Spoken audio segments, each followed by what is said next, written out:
Details చూద్దాం. Hyderabad Narsingi police station లో singer Mangli ఫిర్యాదు చేశారు. 150 కోట్ల రూపాయల మోసానికి పాల్పడినట్లు తనపై ఆరోపణలు చేసిన న్యాయవాది సుబ్బారావుపై మంగ్లీ ఫిర్యాదు చేశారు. సుబ్బారావు తప్పుడు ప్రచారంతో పాటు తనను బెదిరించినట్లు సింగర్ మంగ్లీ ఫిర్యాదులో తెలిపారు.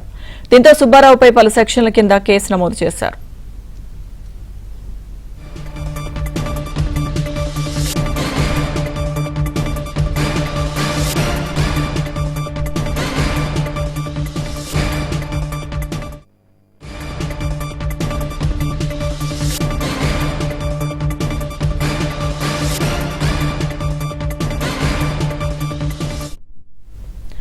సింగర్ మంగ్లీ ఆమె సోదరుడు శివపై పంజాగుట్టలో కేసు నమోదైన ఘటనలో న్యాయవాది సుబ్బారావు కీలక వ్యాఖ్యలు చేశారు.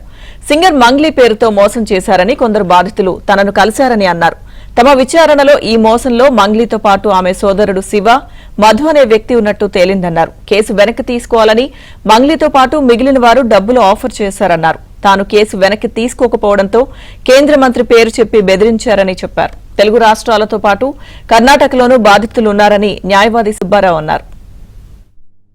ఒక వివాదం నా దగ్గరికి వచ్చినప్పుడు నేను తనను సంప్రదిస్తే తను ఆరోగెంట్గా మాట్లాడి ఒక సెంట్రల్ మినిస్టర్ పేరు చెప్పి నన్ను బెదిరించింది. నేను ఎందుకు ఫోన్ చేశా? వివరణ కోరటం కోసం ఫోన్ చేశా. నువ్వు నన్ను బెదిరిస్తాను, నాకు తెలియదనో నాకు లేదనో ఇలాంటివి చెప్పాలి. అలాంటివి ఏం చెప్పకుండా నన్ను డైరెక్ట్గా బెదిరింపులకు పాల్పడినప్పుడు నేను మీడియా సమావేశం పెట్టి బాధితులందరినీ తీసుకొచ్చి వాళ్ళకి జరిగిన అన్యాయం అంతా కూడా మీడియా ద్వారా ప్రవేశపెట్టడం జరిగింది. సో అదైన తర్వాత మంగ్లీ నాకు కంటిన్యూస్గా ఫోన్లు చేసి, సార్ నన్ను క్షమించండి, నేను మీతో మాట్లాడిన తప్పే, నన్ను క్షమించండి, వీడియోలు డిలీట్ చేయించండి, కేసులో మమ్మల్ని యాడ్ చేయకండి, అది ఇదని చెప్పేసి మాట్లాడడం జరిగింది. సో దానికి నేను ఒప్పుకోపోయేసరికి వాళ్ళ అడ్వకేట్ ద్వారా ఆర్బిట్రేషన్కి వేణు ఉడుగుల గారు వాళ్ళ అడ్వకేట్ ద్వారా నన్ను వాళ్ళ ఇక్కడ పంజాగుట్టలో పూజారి నాగేశ్వర గారి ఆఫీస్కి ఇన్వైట్ చేయడం జరిగింది.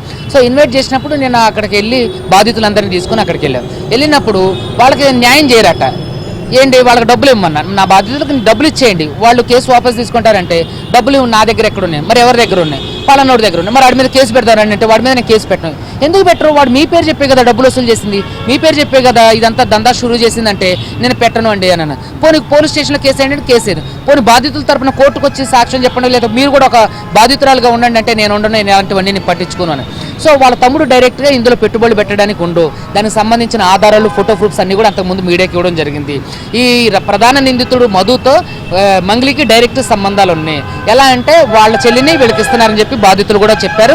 దానికి సంబంధించిన ఫోటో ప్రూఫ్స్ కూడా నేను మీడియాకి ఇవ్వడం జరిగింది. ఇండైరెక్ట్గా ఎక్కువ ఉంది, నేరుగా డబ్బులు తీసుకునే దాంట్లో తక్కువగా ఉంది. వాళ్ళ తమ్ముడిని దీంట్లో డైరెక్ట్గా పెట్టి తన తమ్ముడు ద్వారా డబ్బులు తను దండుకోవడం జరిగిందని చెప్పి బాధితులు చెప్తున్నారు. సో దాదాపుగా బాధితులు 300కు పైనే ఉన్నారు.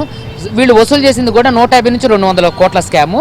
నా దగ్గరకు వచ్చిన బాధితులు అయితే మాత్రం 9.5 నుంచి 10.5 కోట్లు. ఒక మీడియా ముందుకు వచ్చి ఒక వీడియో రిలీజ్ చేయొచ్చు కదా, లేదంటే ఒక చిన్న ప్రెస్ నోట్ ఇచ్చేస్తే సరిపోతుందా? మేమేమంటున్నాం అంటే బాధితులు దాదాపుగా 100లో ఉన్నారు. మీరు వచ్చి బాధితుల తరపున పోరాటం చేయండి. ఎందుకంటే మీరు కింది స్థాయి నుంచి వచ్చారు కదా, మీరు నిజంగా అక్యూజ్డ్ కాదు, కింది స్థాయి నుంచి వచ్చారు కదా, మరి నన్ను ఎందుకు బెదిరించారు? మీరు కింది స్థాయి నుంచి వచ్చిన వాళ్ళ తరపున మీరు నిలబడండి. లేదంటే మీ పేరు చెప్పి దందా చేస్తున్న వాడి మీద మీరు ఎందుకు కేసు పెట్టి ఎఫ్ఐఆర్ చేయించట్లేదు? నువ్వు రమావత్ మధు బెదిరించండి, మంగ్లీ వాళ్ళ తమ్ముడు బెదిరించి చంపేస్తామని. రమావత్ మధు ఫస్ట్ ఈ ఇష్యూ స్టార్ట్ అయినప్పుడు ఇట్లా మైక్రో ఫైనాన్స్ పేరుతో మీ పేరు మీద రమావత్ మధు అనేటోడు మీద మీ పేరు మీద ఇట్లా చేస్తానంటే రమావత్ మధునే డైరెక్ట్గా తన పర్సనల్ నెంబర్ తీసుకొని నాకు డైరెక్ట్ కాన్ఫరెన్స్ కలిపి నన్ను కలవమని చెప్పింది. రమావత్ మధుకి మంగ్లీకి ఉన్న సంబంధం ఏంటి అని అంటే బాధితులు చెప్పే ఇన్ఫర్మేషన్ ఏంటంటే మంగ్లీ వాళ్ళ చిన్న చెల్లిని రమావత్ మధుకి ఇచ్చి పెళ్లి చేయబోతున్నారు. సో కాబట్టే దాన్ని ఇతని వ్యాపారాలన్నీ కూడా మంగ్లీ వాళ్ళ తమ్ముడు శివ రమావత్ మధుతో ఉండి దగ్గరుండి చూసుకుంటున్నాడు. సో దానికి సంబంధించిన ఫోటోలు, వీడియోలు కూడా మీకు మీడియాకి ఇవ్వడం జరిగింది. ఫ్లాట్లు వెంచర్స్ వేసి రియల్ ఎస్టేట్లో మీకు డబ్బులు ఇస్తామని చెప్పేసి 10 లక్షలు పెట్టిన వాళ్ళకి, 5 లక్షలు పెట్టిన వాళ్ళకి 2 సెంట్ల భూమి ఎక్స్ట్రా ఇస్తామని చెప్పేసి ఇట్లా గోల్డ్ ఫైనాన్స్ ఇట్లా రకరకాల బిజినెస్ అని చెప్పి గోకుల్ నందన ఇండియా ఇన్ఫ్రా ప్రైవేట్ లిమిటెడ్ అని ఒక కంపెనీ పెట్టి దాని ద్వారా వీళ్ళన్ని డబ్బులు సేకరించి వాళ్ళు దండుకోవడం జరిగింది.